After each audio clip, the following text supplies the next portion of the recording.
सिर्फ कुछ साल पहले इंडियन एमएमए का नाम कोई नहीं जानता था वर्ल्ड लेवल पे। लोग सोचते थे कि इंडिया से कोई भी वर्ल्ड क्लास एमएमए फाइटर नहीं बन सकता। आज 2026 में 5 इंडियन फाइटर एक साथ वर्ल्ड के अलग अलग बड़े प्लेटफॉर्म पे लड़ रहे हैं। यूएफसी में वन चैंपियनशिप में, रोड टू यूएफसी में, डेना व्हाइट कंटेंडर सीरीज में, ब्रेव सीएफ में। ये कोई छोटी बात नहीं है, ये इंडियन एमएमए की मेहनत का रिजल्ट है। आज की वीडियो में हम इन 5 फाइटर के बारे में बात करेंगे, तो वीडियो को करते हैं शुरू। सबसे पहले बात करते हैं उस इंडियन फाइटर की जो पहले से यूएफसी में अपना नाम बना चुकी है, पूजा तोमर। अब उसकी थर्ड यूएफसी फाइट आने वाली है मई 29 मकाऊ गैलेक्सी एरिना में। पूजा का मुकाबला चाइना के सीमिंग से होगा स्ट्रो वेट में। अब सीमिंग कौन है? ये ओपोनेंट आसान नहीं है। सीमिंग ने रोड टू एफसी सीजन 3 का वुमेन स्ट्रो वेट टूर्नामेंट जीता था। मतलब वो खुद एक प्रूवन फाइटर है और मकाऊ में लड़ रही है अपने रीजन के फैंस के सपोर्ट के साथ। अब बात करते हैं चंगरन कोरन की। रोड टू एफसी सीजन 5 में भाई चंगरन मणिपुर से, नॉर्थ ईस्ट इंडिया का एक छोटे से एरिया से, लेकिन फाइटिंग स्पिरिट वहाँ के लोगों में बहुत ज्यादा होती है। 7-2 रिकॉर्ड है, लेकिन जो चीज सबसे इंटरेस्टिंग है वो ये है 7 जीते में से 6 नॉकआउट है, सिर्फ एक सबमिशन। मतलब ये बंदा जब ऑक्टेगन में जाता है तो बोरिंग नहीं करता, वो फिनिश करता है। अब मई 28 मकाओ में उसकी फाइट जापान के रियो मेगुची से, जिसका अनडिफिटेड रिकॉर्ड है 7 विंस और 9 लॉस। और एक बात और, चंगरन को शॉर्ट नोटिस पे बुलाया गया था। ओरिजिनली कोई और फाइट करने वाला था, वो आउट हो गया और चंगरन को कॉल आया, उसने एक सेकंड नहीं सोचा और हाँ बोल दिया। ये बहुत इंपॉर्टेंट बात है भाई। शॉर्ट नोटिस पे फाइट एक्सेप्ट करना मतलब इनकम्प्लीट प्रिपरेशन के साथ जाना होता है। लेकिन चंगरन के लिए यूएफसी तक पहुंचने का सपना इतना बड़ा है कि उसने रिस्क ले लिया। रोड टू यूएफसी टूर्नामेंट का विनर डायरेक्टली यूएफसी कॉन्ट्रैक्ट पाता है। अब आते हैं मोनजीत नोरम पे। वन चैंपियनशिप में मोनजीत भी नॉर्थ ईस्ट से है और 6-0 अनडिफिटेड रिकॉर्ड है उसका। फ्लाईवेट डिवीजन में फाइट करता है। मई 29 बैंकॉक थाईलैंड में उसकी फाइट है रशिया के परवीज से, जिसका रिकॉर्ड है 6 विन और 1 लॉस। वन चैंपियनशिप के बारे में बताता हूँ, ये दुनिया के टॉप 2-3 एमएमए ऑर्गेनाइजेशन में से। यहाँ फाइट करना खुद बहुत बड़ा अचीवमेंट होता है। मोनजीत कंसिस्टेंटली जीत रहा है, कोई भी नहीं हराया अभी तक उसे। अनडिफिटेड रिकॉर्ड मेंटेन करना मेंटली बहुत मुश्किल होता है।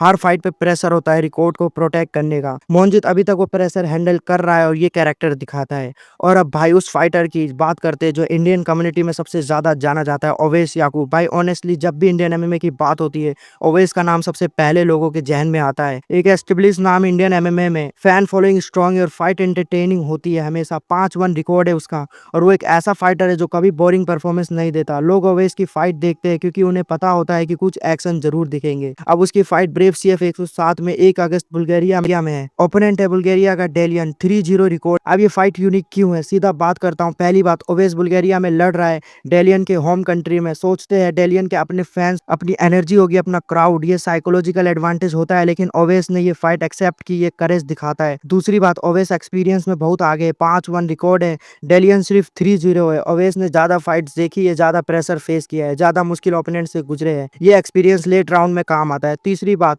ब्रेव सीएफ एक ग्रोइंग प्लेटफॉर्म है, यहाँ अच्छी परफॉर्मेंस करो तो बिगर अपॉर्चुनिटी आती है। ओवैस के करियर के लिए फाइट एक स्टेपिंग स्टोन है। और भाई ओवैस की वो 1 लॉस रिकॉर्ड है, लेकिन 1 लॉस से कोई फाइटर खत्म नहीं होता। सब ग्रेट फाइटर ने हार का सामना किया है और बाउंस बैक किया है। ओवैस एग्जैक्टली वही कर रहा है। अब बात करते हैं Mridul Saikia, Dana White contender series. भाई ये सबसे बड़ा प्लेटफॉर्म है इस पूरी लिस्ट में। इसमें फाइट करने से डायरेक्ट यूएफसी कॉन्ट्रैक्ट मिलता है। डेना व्हाइट कंटेंडर सीरीज का मतलब समझो, डेना व्हाइट खुद बैठ के फाइट देखता है। अगर कोई फाइट इंप्रेस करता है, डेना व्हाइट वहां से उठ के डायरेक्टली यूएफसी कॉन्ट्रैक्ट दे सकता है ऑन द स्पॉट।